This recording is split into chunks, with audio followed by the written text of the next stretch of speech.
তোমরা কম দামে ভালো খেতে চাইলে দয়া করে এই এই তোমাদের এই মন মানসিকতা থেকে দয়া করে বেরিয়ে আসো। হ্যাঁ, হাত তুলছেন, আমি ডাকবো, অসুবিধা নেই। আমার কথা বুঝতে পারছেন না? কম দামে ভালো জিনিস খাইতে চাইও না। আপনারা কম দামে কেউ ভালো জিনিস চাইবেন না, কেননা এটা সম্ভব না। একটা অসম্ভব জিনিস যে কম দামে ভালো জিনিস পাওয়া যায়, এটা অসম্ভব, এটা সম্ভব না। কম দামে ভালো জিনিস কিনতে গেলে প্রতারিত হবেন। আমার কথা বুঝতে পারছেন? কম দামে ভালো জিনিস কিনতে গেলে প্রতারিত হবেন। ধরেন আপনাকে বললো এই যে এটা পিওর গোল্ড, 50,000 টাকা ভরি, তাহলে আপনি শিওর থাকেন যেটা আর যাই হোক এটা গোল্ড না। ঠিক আছে? আর যারা বলে এটা পিওর খাবার, হ্যাঁ দাম এত টাকা, ভাই এটা আর যাই হোক এটা পিওর না। হ্যাঁ, খাবার ঠিক আছে কিন্তু এটা পিওর না, কারণ পিওর খাবার অনেক দামি হবে।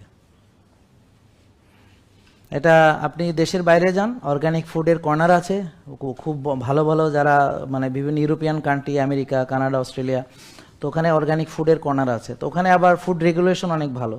ধরেন আপনি ইউএসডি অর্গানিক সার্টিফাইড প্রোডাক্ট, তার মানে অবশ্যই সেটা ওটা হইতে হবে। যদি না হয় তাহলে আপনি যদি ধরা খান তাহলে শেষ, আর জীবনে কোনোদিন ব্যবসা কেন, আপনি জেলের ভাত খাইতে উল্টা।